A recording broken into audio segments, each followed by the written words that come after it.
오늘 출애굽기 32장은 유명한 장입니다. 이스라엘 백성들이 금송아지를 만들어서 그것이 우리를 인도한 애굽에서 인도하는 신이다 하면서 먹고 마시고 일어나 뛰어논다는 얘기로부터 시작하는데, 이제 성막에 대해서 하나님께서 말씀을 다 마치셨죠. 성막을 지어야 되는데, 성막을 짓는다는 것은 이제 하나님께서 이스라엘 가운데 좌정하신다는 거예요. 성막 안에 하나님이 계시는 것은 아니지만은 이제 성막이 하나님이 함께 하신다는 의미를 가지고 있죠. 내 집이라 했으니까, 나를 위해서 지으라 했으니까. 근데 그것을 짓기 전에 이제 하나님께서 모세를 시내산으로 부르셔서 하나님과 이스라엘로 구두로 언약을 했잖아요. 계명, 10계명을 비롯해서 율법을 말씀을 해주셨다고요. 그래서 이스라엘 백성들이 그걸 다 들었죠. 듣고는 응답했습니다. 우리가 그것을 다 지켜서 행하겠습니다 라고 응답을 했지요. 그래서 이제 드디어 이스라엘 백성과 하나님은 이제 계약이 체결되는 거예요. 이 세상에는 많은 민족들이 있는데 그 민족들 가운데서 이스라엘을 하나님의 백성으로 삼으시는 거죠. 백성과 왕이라는 것은 그 당시는 왕정 시대니까 왕의 백성들, 또 백성들이 왕이 있다는 것은 그 법이 있어야 돼요. 주권이 있어야 됩니다. 그래서 한 나라가 되는 데는 국토도 있어야 되고 국민도 있어야 되고 주권도 있어야 되는데, 왕정 시대는 왕이 주권자예요. 그래서 왕이 이제 법을 자기 백성들이 지켜야 될 자기 백성이죠. 그 법을 지키는 사람이 자기 백성이에요. 그래서 그 백성들한테 이제 법을 주시는 거죠. 이게 율법이죠. 10계명을 중심으로 한 율법을 주시는 거예요. 그것을 이제 구두로 체결을 했는데 하나님이 이제 그거를 명문화하시는 거죠. 그 돌판에다 새기셔서 모든 율법의 모법이 되는 그 10계명을 두 돌판에다가 새기셔서 그것을 이제 백성들한테 이제 주는 거예요. 그리고 영원히 그것을 그 성막에 두고 하나님의 백성으로서의 하나님과의 관계를 책임을 할 수 있도록, 그러니까 이어갈 수 있도록 그렇게 이제 하시는 아주 중요한 것이죠. 이것이 이제 사인한, 오늘날 우리가 뭐 계약하면은 사인하면 끝나잖아요. 그렇죠? 사인을 해야 되죠. 그래야 법적 효력을 갖는 거잖아요. 그러니까 지금 이것은 이스라엘 백성과 하나님 사이에는 매우 중요한 의식이라는 말이죠. 근데 이제 거기서 사고가 발생을 한 거예요. 이스라엘 백성들이 모세가 이제 시내산에 올라간 것까지는 아는데 40일이 됐는데도 내려오질 않는 거죠. 40일까지도 내려오질 않았다고 했습니다. 그래서 이제 백성들이 모세를 기다리지 않기로 한 거죠. 모세는 이제 앞전에는 어떻게 됐는지 모르겠다 여기서 얘기했지만 실상은 뭐 사람이 어떻게 그 먹지도 않고 마시지도 않고 그 음식을 싸가지고 올라간 것도 아니고 거기서 음식을 조달할 형편이 아니라는 건 뭐 이스라엘 백성들이 너무 잘 알죠. 우리는 대부분 뭐 시내산 갔다 온 사람들이 아니지만 거기는 물이 없으면 죽어요. 뭐 40일은 그냥 뭐 나흘만 물 마시지 않으면 죽습니다. 그러니까는 인간적인 상식이나 경험이나 모든 합리적인 생각으로는 모세는 죽었다 하는 것이 옳아요. 그게 더 옳은 얘기가 될 수 있습니다. 40일이 됐는데도 살았다 그러면 그거는 그 사람들 그 시대 그 상황에서 그런 말을 하면 그 사람이야말로 비정상적인 사람일 수도 있어요. 그래서 사람들이 이제 함께 행동할 수 있을 정도로 모세는 이제 더 이상 만날 수 없다 하는 것에 대한 확신을 가진 거예요. 그러니까 이제 자기들 나름대로 방안을 만든 겁니다. 지혜를 짜서 거기에 뭐 머리 좋은 사람들도 있고 여러 가지 그 백성들의 리더들도 있고 그러잖아요. 그래서 그 사람들이 이제 합의를 했겠죠. 합의를 해서 한 것이 이제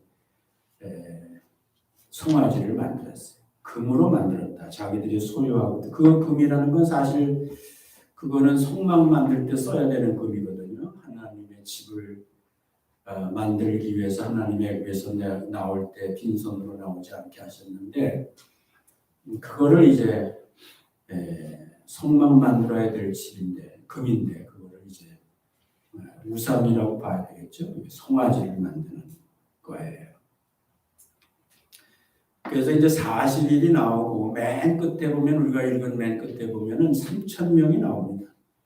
그래서 이 출애굽기 32장을 제대로 오늘 우리가 이 신약 시대에 살고 있는 우리로서는 예수님께서 이 땅에 오신 이후에 살고 있는 우리로서는 이 40일과 그 다음에 3,000명이라는 이 수가 어떻게 보면은 32장을 이해하는데 좋은 재료가 될 수 있어요. 좋은 힌트가 될 수 있어요. 그거를 기억해 두시면 좋을 것 같아요. 하여튼 그렇게 해서 이스라엘 백성들이 금송아지를 만들었다. 40일의 한계에 이제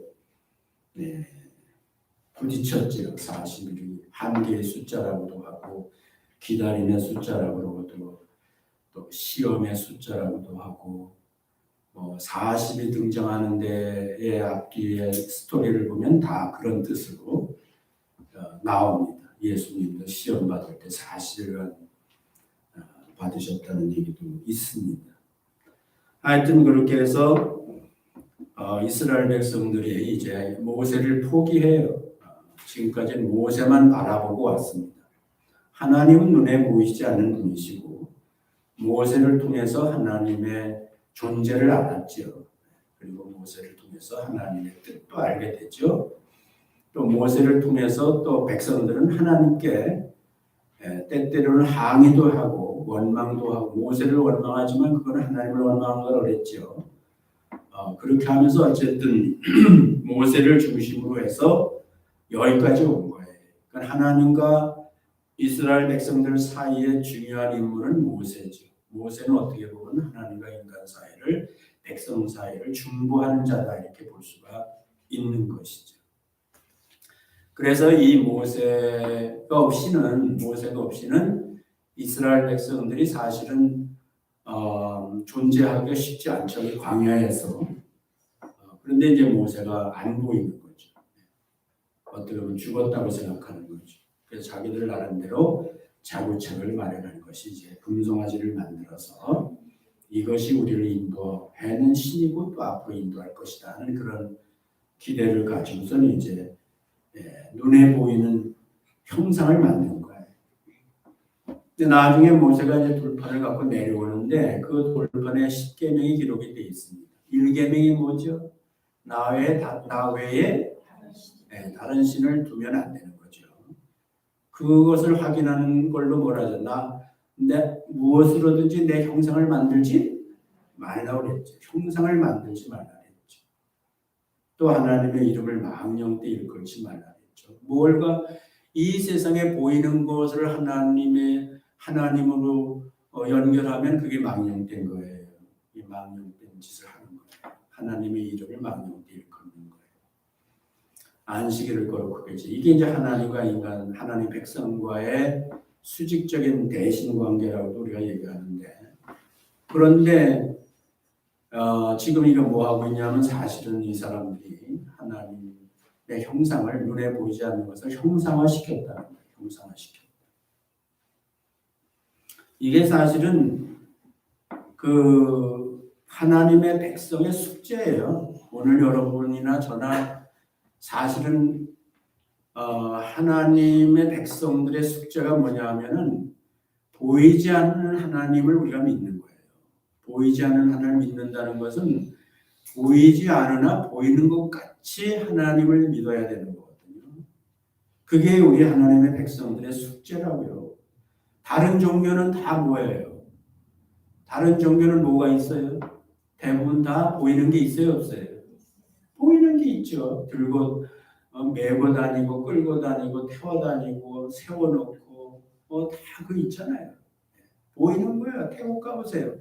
삼지사방에 부처를 만들어 놓고 다 보이게 돼 있죠. 우리 태국 그 선교하는데 우리 센터 있죠. 센터 우리 강민정 집사님이 지금 영화 예배 가시는데 그 센터에 가는 고속도로 옆에요 부처가 있어요. 부처.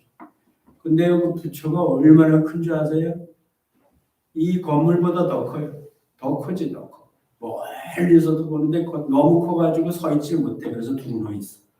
두루누. 그러니까 사람들이 고속도로 지나다니면서도 그 부처를 봐요. 그리고 그쪽을 향해서 자기들 나름대로 종교적인 표현을 합니다. 우상에 대한 표현을 하고 그리고 왔다 갔다 하는 거예요. 동네마다 다 있지. 집집마다 다 있지. 또 개인마다 다 나름대로 그런 보이는 것들을 가지고 다녀요. 그래서 이 기독교 신앙이 뭐가 다르냐, 다른 종교와 뭐가 다르냐 하는 것은 우리는 보이지 않는 형상으로 만들 수 없는 보이지 않는 하나님을 믿는 것이고 다른 종교는 다 나름대로 자기들이 고안해서 만든 그 형상을 가지고 믿는 거예요. 그게 다른 거예요. 안타깝게도 기독교도 요즘 보면은 자꾸 형상을 만들려고 해요. 그 형상을 의식하려고 합니다. 그런 것들은 조심해야 돼. 우리가 그것에 대한 의미를 다른 종교를 믿는 사람같이 부여하지 않고 그냥 하나의 그런 이미지로 생각을 할 수도 있는데 그럼에도 불구하고 그게 이제 조심해야 되는 거예요. 왜냐하면 우리 하나님은 보이는 하나님이 아니에요. 그러나 보이지 않는다고 해서 우리가 믿을 수 없느냐? 그렇지 않은 거죠. 보이는 것들은 보이지 않는 것에 뭐라고 그랬어요? 히브리서 1장에. 그게 증거라는 거예요. 우리가 눈만 뜨면 보는 모든 것들이 보이지 않는 하나님의 증거가 되는 거예요. 증거. 하나님이 없이는 존재하지 못하죠. 그래서 그 이제 창조자인데 하나님은 창조자신데 나머지는 다 피조물이고. 근데 형상을 만들었다는 건 그 하나님을 뭘로 만들었다는 거예요? 하나님을 어떤 차원으로 끌어내린 거예요? 보이는 차원으로 끌어내린 거죠. 피조물을 만든 거예요. 창조주를 피조물화하는 게 뭐라고요? 그게 보이게 하는 거예요. 그게 보통 일이 아닌 거예요. 그러니까 하나님은 절대자인데 이게 상대와 절대를 우리가 이제 항상 잊어버리면 안 되는 건데 그 절대를 갖다 자꾸 상대화하려고 하는 것이 인간이에요. 절대를 상대적인 차원으로 우리가 하나님을 대하려고 하는 하나님을 그렇게 끌어내리는 거예요. 그래서 이거는 원천적으로 안 되는 거예요. 원천적으로 형상을 만든다는 것은 절대적인 하나님을 피조물로 만드는 거예요. 그거를 우리가 잊어버리면 잘못되는 것이죠. 거기서부터 잘못되면 다 잘못되는 거예요. 그래서 우상을 만드는 이유는 성경에서도 얘기했죠. 그런 욕심을 따라하는 거라고. 자기 욕심을 따라하는 거라고. 하나님을 따라야 되는데 하나님 중심이 돼야 되는데 자기 중심이 되는 거예요. 자기 중심이 돼서 자기가 신을 만드는 자기의 그 소견대로 그 신을 섬기는 거예요. 섬기는 게 아니죠. 자기 욕심을 따라서 신이 존재하는 거니까 알고 보면은 사실 신을 자기 밑에다 두는 거랑 똑같은 거예요. 자기 욕심을 따라서. 기독교를 그거하고 비슷하게 생각하면 큰일 난단 말이에요. 여긴 금송아지가 나오지만요. 이미 말씀드린 대로 형상화하는 거는 그러니까 창조주 하나님을 창조주로서 보이지 않는 분이지만 보이는 것을 다 만드신 분으로 원인자로 받아들이지 않으면요, 그 나머지 것들은 다 우상의 우상. 그것이 다 하나님이 진노할 수밖에 없는 대상이에요. 여기 진멸해 버리겠다고 해서 이스라엘 백성들을 모세에게 그렇게 말씀하시고 저 백성들은 안 되겠다. 저거는 다 진멸해야 된다. 내가 너한테 새로운 백성을 주겠다. 이렇게 말씀하셨으니까 이 사람들은 무슨 대상이냐면은 진멸의 대상이에요. 로마서 1장에도 나와 있죠. 하나님의 진노가 불의로 진리를 막는 모든 사람들의 경건치 않음과 불의에 대하여 하늘로부터 쫓아 나타난다고 했어요. 하나님께서 만드신 모든 만물에 하나님의 능력과 신성이 깃들여져 보인다 했어요. 저희들이 하나님을 안다 했어요. 하나님을 알지만은 하나님께 감사하지도 않냐고 하나님께 감사하지 않고 그 미련한 마음이 우준하게 되었어. 바보같이 되어서 스스로 지혜에 떠나 우준하게 되어 썩어지지 아니하는 하나님의 영광을 썩어질 사람과 금수와 버러지 형상의 우상으로 바꾸었습니다. 그러므로 저희를 그 부끄러운 욕심대로 그 정욕대로 내어버려 두사 그 다음에 이제 온갖 죄가 다 지적되고 있는 거예요. 이게 진멸의 대상이 되니까 진노의 대상이 되니까 뭐가 보이지 않는 하나님을 보이는 하나님으로 만들어 섬기는 행위가 다 진노의 대상입니다. 그래서 지금은 종교적으로 무슨 석가모니나 힌두교의 뭐 그런 것들이 아니고 그런 것들만 아니고 오늘날 진화론은 창조에 근거하는 거예요? 우연에 근거하는 거죠. 그렇죠? 네, 창조가 아니지. 창조주를 부인하고 창조주를 부인하는 데서부터 출발하는 것이 진화론이에요. 진화론에서부터 파생된 모든 철학, 모든 소위 자기들 말하는 과학, 모든 지식들이 다 그게 뭔지 아세요? 그게 다 알고 보면 진멸의 대상입니다. 부분적으로는 진리예요. 그러나 그 진리가 부분적으로 진리라고 해서 진리가 될 수가 없어요. 그래서 오늘 현대를 사는 우리들에게는 금송아지가 사실은 여러 형태로 나타나는 거예요. 지금.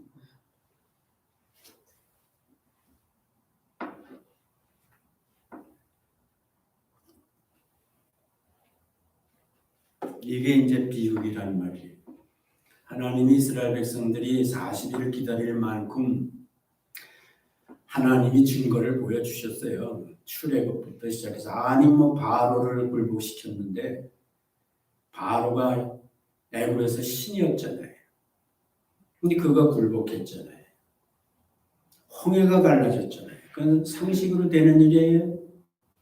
합리화시킬 수 있는 일이냐고 이것이. 그 다음에 광야로 들어와서는 어땠어요? 하늘에서 만나를 내려서 먹이셨죠. 그게 뭐 상식적으로 이해할 수 있는 거예요? 이 세상에서 누가 경험한 거냐고요. 뭐 반석에서 물이 나왔잖아요. 그건 상식적인 거예요? 이치가 맞아요 그것이? 아니잖아요. 그걸 고스란히 지금까지 경험하는 게 다 누구예요? 그게 다 이스라엘 백성 아니에요. 하나님은 뭐예요? 절대자잖아요. 절대자. 상식이나 상대적인 것으로서 존재하는 분이 아니잖아요. 그걸 누가 경험했는데? 하나님의 백성인 이스라엘이 다 경험한 거예요. 왜 그게 필요해요? 결정적인 믿음에 도달할 수 있도록 하기 위해서 그 믿음의 과정이 필요한 거예요. 믿음의 그 줄기가 있어야 돼요. 믿음은요, 하나님께서 뿌리부터 작은 겨자씨부터 시작하셔서 그것을 큰 나무가 되게 하시는 거예요.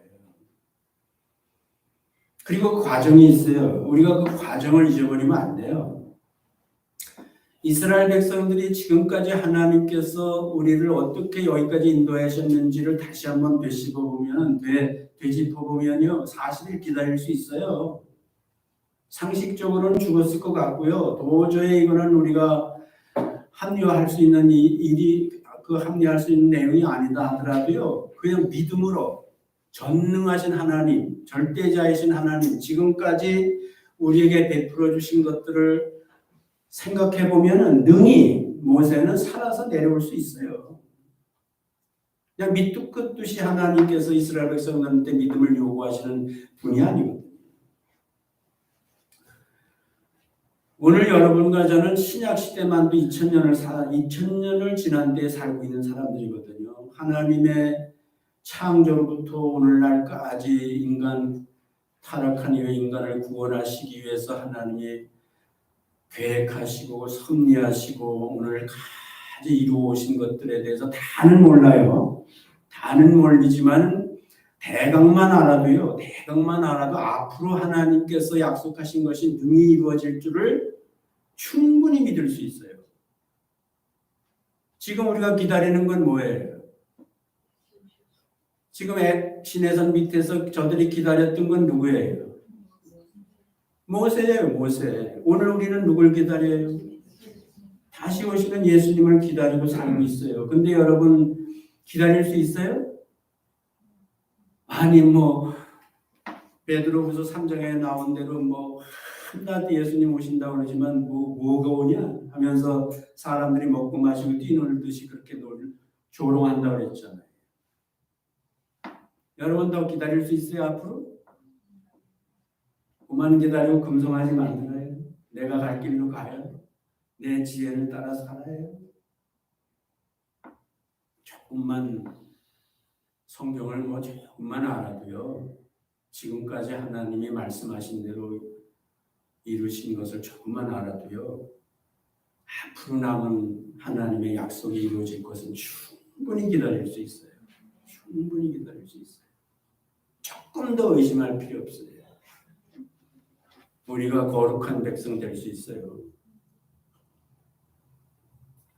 거룩한 하나님과 이스라엘 백성들 사이에 계약이 체결된 이후에 하나님께서 도장 찍은 게 뭐냐면 내가 거룩하니 너희도 거룩하라 해요. 내가 거룩하니 너희도 거룩하라.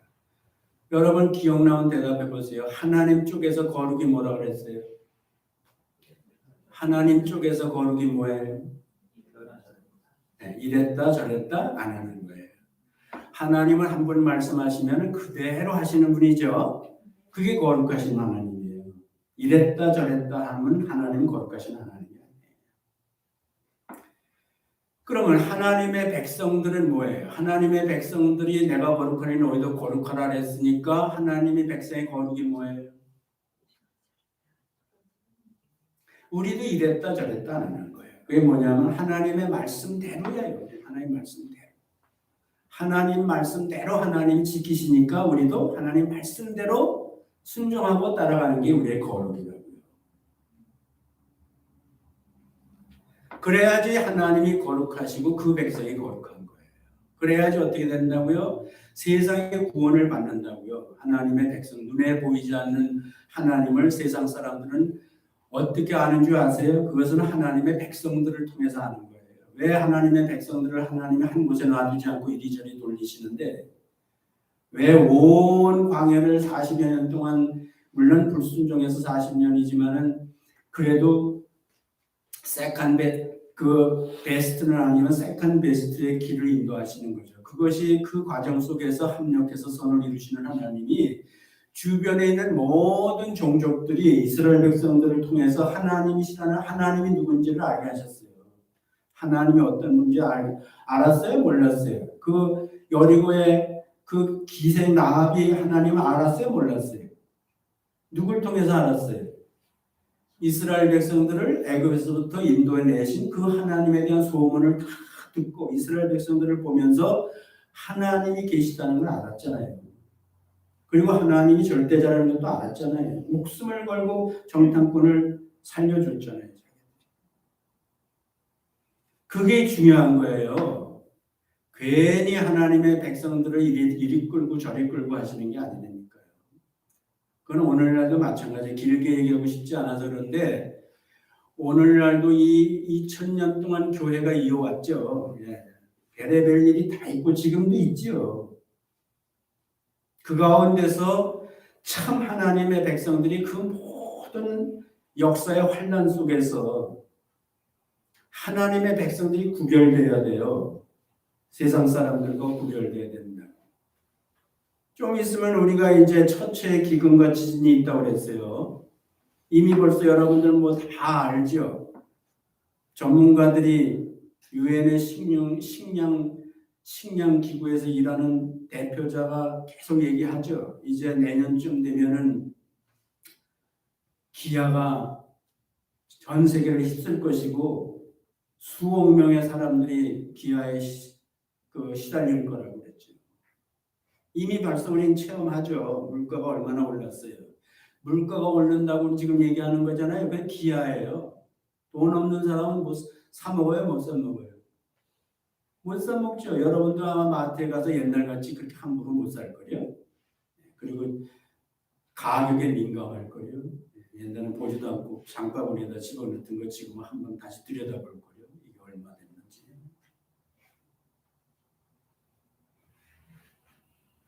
우리 음식점 하시는 집사님들 지난번 얘기했잖아요. 지금은 물건 얼마나 올랐냐 안 올랐냐가 문제가 아니라 뭐라고? 그 물건이 있느냐 없느냐가 문제다. 도매상에 가가지고 내가 원하는 물건이 있느냐 없느냐가 문제지 그 값이 얼마냐 비싸냐 안 비싸냐가 문제가 안 된다는 거예요. 없다고. 없어. 많은 환란이 있어요. 있었고 앞으로도 있어요. 주님 오실 때까지 우리가 그런 가운데서 주님을 기다리는 거예요. 그 기다리는 게 녹록지가 않다니까.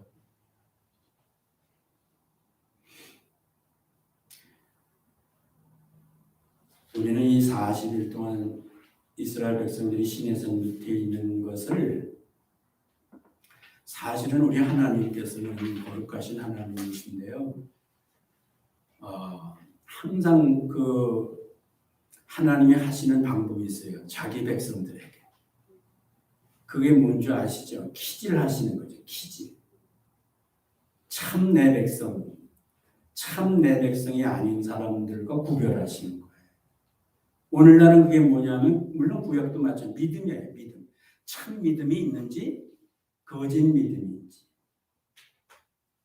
진짜 믿음을 하나님은 진짜 믿음을 보시기를 원하시는 거예요. 우리의 중심을 본단 말이에요. 지금 이스라엘 백성들이 지금까지 다 똑같이 때로 몰려다니면서 하나님을 믿고 따르는 것 같지만은 이제 진짜 하나님의 백성이 안 되면은 가나안 땅에 못 들어가요. 여러분 기드온의 300병사 있잖아요. 오늘 제목이 3000인데 영어가 300이라는 게 있어요. 그거 보면요. 300명만 남잖아요. 기드온의 300병사라고 하잖아요. 처음에 몇 명으로 시작했는데 26,000명으로 시작하죠. 미디안과 싸우는데. 근데 하나님이 많으니까 돌려보내라고 했죠. 저것들은 다 전쟁에 나갈 자격이 없어. 전쟁 터지면 저것들은 오히려 전쟁을 할 사람들이 아니라 전쟁을 망칠 사람들이니까 돌려보내고. 어떤 사람? 두려운 사람들, 믿음 없는 사람. 그랬더니 얼마 돌아갔어요? 돌아가라 그랬더니 몇 명 돌아갔어요? 26,000명 돌아갔어요. 아니 16,000명. 26,000명에서 16,000명이 돌아갔으니까 뭐 어떻겠어요? 10,000명 남았잖아요. 근데도 하나님이 아직 아니야. 이번에는 다른 쪽에서 믿음을 테스트해야 돼. 전쟁에 이기려면은 다른 쪽에서도 확인돼야 돼. 그래서 이번에는 뭐라 그랬어요? 물을 먹게 하라고 했어요. 그 못으로 하루 그 샘으로 데리고 내려가서 거기서 물 먹게 하라고 했어. 물 먹어라 그랬더니 가뜩이나 목말라 죽을 지경인데 물 먹으라 할 때 10,000명의 호수를 뺑 둘러서서 물을 먹는데 하나님은 기드온에게 물 먹는 백성들을 잘 보라 그랬어요. 잘 보는 가운데서 구별하는데 뭘로 구별하라고? 물을 손바닥으로 떠서 개처럼 핥아 먹는 사람과 머리를 물에다 쳐박고 먹는 사람하고 구별하라고.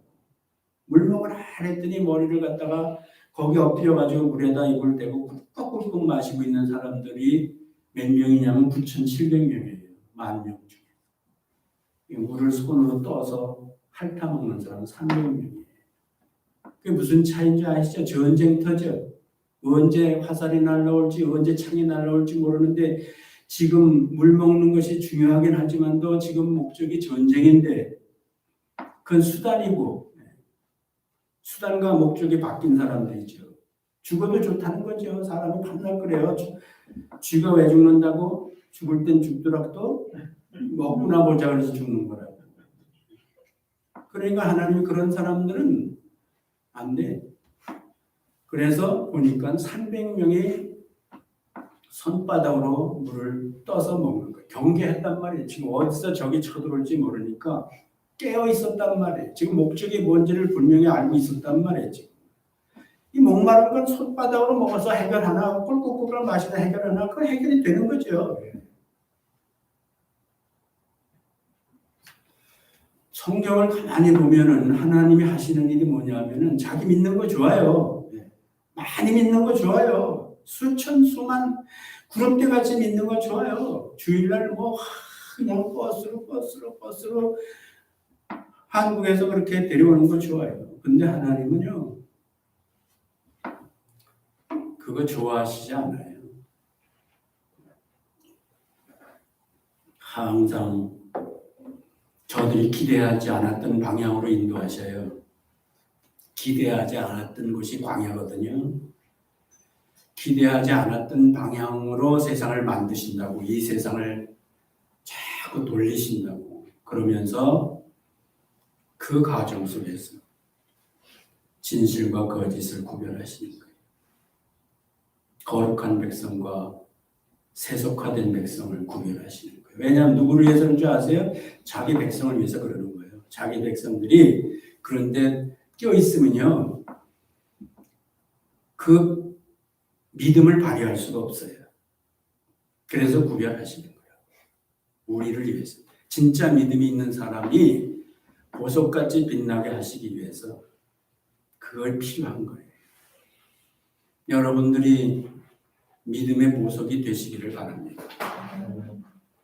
그냥 되는 거 아니에요. 아멘에서 되면 얼마나 좋을까요? 하루에 매일 10번도 아멘하지. 생각을 깊이 하란 말이죠. 생각을 깊이 해요. 여러분을 도와줄 사람이 아무도 없어요. 그거는 그냥 여러분 스스로 하는 거예요. 자, 시간이 많이 가서 이렇게 해서 이스라엘 백성들이 하나님의 거룩하신 것 같이 거룩해야 되는데 거룩하지 못했죠. 그래서 저들은 진멸될 수밖에 없었는데 모세가 울며 기도하죠. 아니 울었단 말은 없어요. 그런데 목숨을 걸고 기도하죠. 아브라함 때부터 얘기를 하죠. 이 지금까지 온 것은 다 아브라함 때서부터 온 것입니다. 하나님의 약속에 의해서 여기까지 왔습니다. 그런데 이제 와서 하나님은 그 약속을 취소하시겠습니까? 다시 말하면 하나님의 거룩을 포기하시겠습니까? 그랬더니 하나님께서 뜻을 돌이켰다 했어요. 뜻을 돌이키셨어요. 그런데 놀라운 건요. 모세가 이제 돌판을 들고 내려와서 백성을 보니까 이거는 정말 생각했던 것보다 더해. 그래서 모세가 온유한 사람이잖아요. 모세가 온유한데 거기서는 온유하지 않았어요. 온유의 한계에 부딪혔어요. 그래서 돌판을 던졌어요. 그랬더니 송아지한테 떨어져서 그게 다 깨져버렸다 했어요. 돌판도 깨지고 송아지도 부서지고 금송아지도 부서지고. 그리고 그것을 갈아서 물을 백성들한테 마시게 했다. 그래서 모세는 이제 결론을 내려야 돼요. 여기 지금 예수님과 모세를 비교해야 돼요. 이거는 32장은 뭐 한 구절 가지고 뭐 우리가 믿음을 잘 지켜야 된다, 뭐 해야 된다 이런 설교하라고 여기 써 있는 거 실수도 있어요. 그렇지만은 사실 그보다 더 큰 것은 뭐냐면은 모세와 예수예요. 모세와 예수. 그래서 모세는 결국은 심판자입니다. 모세와 뗄 수 없는 게 뭐예요? 율법이죠. 율법은 뭐예요? 심판하는 거예요. 예수는 뭐예요? 예수는 구원자예요. 예수는 구원하시는 분이고요. 모세는 심판자예요. 그거를 우리가 이해해야 돼요. 그래서 모세는 백성들을 심판합니다. 3,000명이 죽습니다. 그 사이에 있는 얘기들이 있어요. 송아지를 갈아서 물을 마시게 하고 레위 사람들이 나서서 칼을 차고 죽였는데 3,000명이 죽고 그런 과정의 내용은 일일이 설명하지 않고 지금 생략을 하고 있는 거예요. 근데 어쨌든 심판이 일어났습니다. 심판이 일어났습니다. 그래서 자 이제 정리를 해요. 모세와 뗄래야 뗄 수 있는 건 뭐라고요? 율법이라고. 율법은 사람들에게 뭐라고요? 구원이 아니라 심판이다. 그런데 예수 그리스도께서 오셨어요. 요한복음 1장에 보면은 아주 극명하게 구별했어요. 율법은 모세로 말미암아 주신 것이요 은혜와 진리는 예수 그리스도로 말미암아 오신 것이다. 이렇게 써 있어요. 그렇죠? 이거 얼마나 중요한 구절인지를 여러분이 아셔야 되는데 그런 신약과 구약을 갈라놓는 거예요. 은혜와 진리는 누구로 말미암아? 예수 그리스도로 말미암아 주신 거라 그랬어요? 오신 거라 그랬어요? 오신 거예요. 우리를 구원하기 위해서 오신 거예요. 주신 거라는 건 뭐냐면 인간이 그 율법을 따라서 가야 돼요. 율법을 행해야 돼요. 거기서 하나님께 올라가야 돼요. 율법을 다 지켜서. 근데 예수님은 율법을 못 지키는 우리를 위해서 우리 있는 데까지 오신 것이고 뭘로? 은혜와 진리로. 시간이 아까워요. 근데 여러분 은혜와 진리가 뭔지 아시죠? 진리가 없는 은혜는 없어. 은혜는 하나님 은혜 아니에요. 진리를 동반하지 않은 은혜는 하나님의 은혜가 아니라고. 이 세상에 은혜가 너무 많아. 은혜라는 이름 많지요. 김은혜, 이은혜, 조은혜 많지요. 하나님이 주신 은혜하고 사람들이 생각하는 은혜하고는 전혀 다릅니다. 하나님의 진리는 뭐라고요? 하나님의 은혜는 뭐라고요? 뭐가 동반돼야 된다고? 진리가 동반돼야만 그게 하나님의 은혜. 예수님이 당신을 뭐라 그랬어요? 나는 길이요 생명의 진리라 그랬어요. 진리가 뭔지 아세요? 하나님이 이랬다 저랬다 안 하시는 것을 지키는 거예요. 그대로 할 때 그 진리가 돼요. 그래서 예수님이 십자가에 죽으신 거예요. 하나님의 거룩의 손상을 입히지 않고 이 예수로 말미암아 하나님의 그의 피로 인하여 믿음으로 말미암아 한국제물로 세우셨으니 이는 우리 죄를 오래 참으심으로 저의 죄를 이는 오래 참으심으로 하나님도 의로우시고 이때 하나님도 의로우시고 예수 믿는 자도 의롭다 하시니 이 예수를 하나님의 피로 인하여 믿음으로 말미암아 한국제물로 세우시니 이는 하나님께서 오래 참으심 중에 전에 지은 죄를 간과하심으로 자기의 의로우심을 나타내서 자기도 의로우심을 또한 예수 믿는 자를 의롭다 하십니다. 한나 외우는 건데도 어떤 때는 이렇게 헷갈릴 수 있어요. 근데 거기서 중요한 게 뭐예요? 자기도 의로우시고 예수 믿는 자도 의롭다 하십니다. 뭐 때문에? 예수의 피로 인해서. 진리.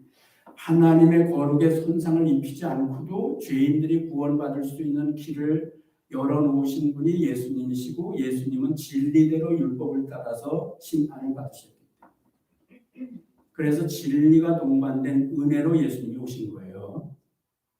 그 은혜를 받아야 되는 거예요. 그 복음이에요. 복음은 십자가와 부활이라는 말이에요. 십자가가 없는 부활은 그거는 기독교가 아니에요. 부활이 없는 죽음은 의미가 없어요. 그래서 예수님은 모세와 다르다. 다르다는 표현은 약한 거죠.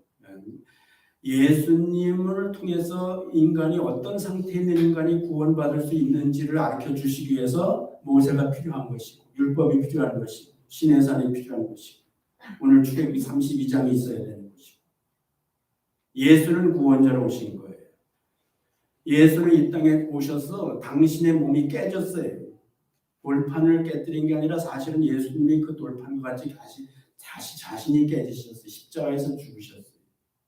그리고 그분은 율법을 다 이뤘다 그러셨어요. 율법의 요구를 이루어졌다 그랬어요. 양면에 예수님은 율법을 다 이루신 분이지만 그분이 율법의 요구를 이루어졌다는 것은 우리에게 율법이 요구하는 것은 죽음인데 예수님이 대신 죽어주심으로 율법의 요구를 다 이루어주셨다는 거예요. 그러므로 누구든지 예수 그리스도를 믿는 자는 정죄함이 없는 거예요. 다시는 율법으로부터 죄의 정함을 받지 않는 거예요. 그게 예수예요. 그게 예수입니다.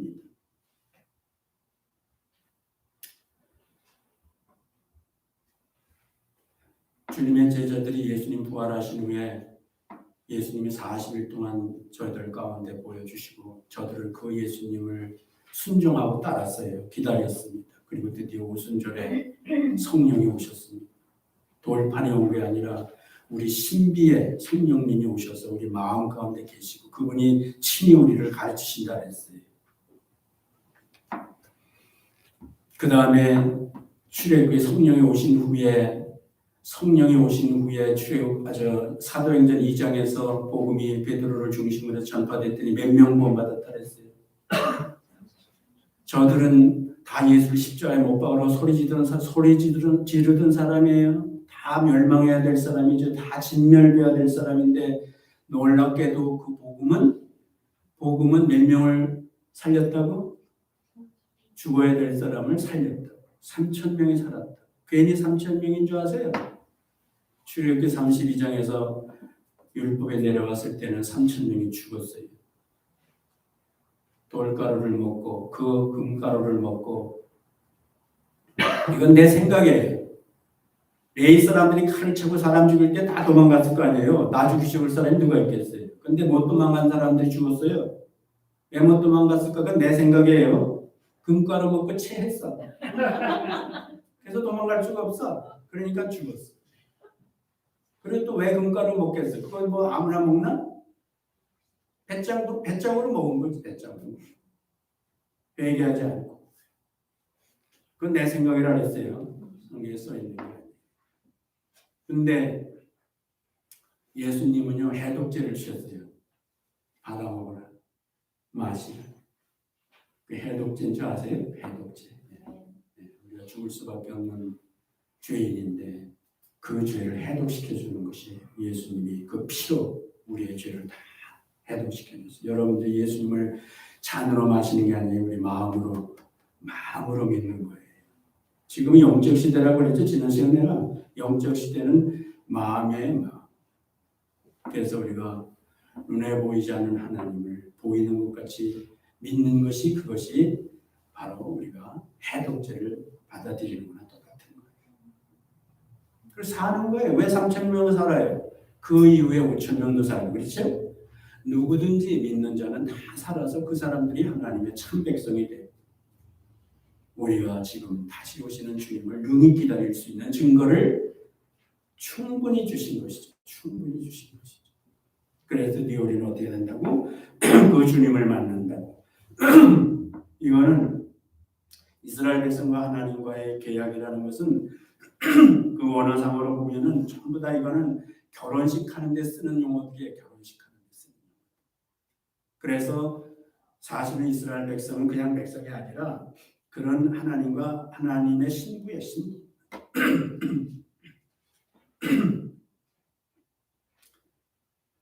관계의 완전함과 사랑의 굳치는 신랑과 신부가 제대로 결혼을 해서 연합할 때 거기에서 나타나는 거거든요.